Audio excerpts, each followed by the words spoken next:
যাদের মানে গ্যাসের ভীষণ সমস্যা আছে, মানে ভাত খাওয়ার পর হজম হয় না, মানে মানে কীরকম একটা ডিগ আসতে থাকে বা অস্বস্তি ভাব লাগে, তারা কি করবে, খাওয়ার পর কখনো যখন ভাত খাবে তখন কিন্তু জল খাবে না, খাওয়ার আধা ঘন্টা পর জল খাবে। খাওয়ার পরে দেখবে গ্যাসের যে প্রবলেমটা থাকে সেটা কিন্তু একদমই হবে না।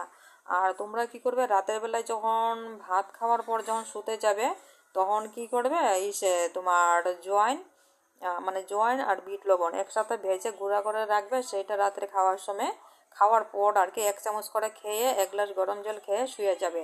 সকালবেলা দেখবে যে শরীর একদম হালকা হচ্ছে আর পেটও ভালোভাবে পরিষ্কার হয়ে যাচ্ছে।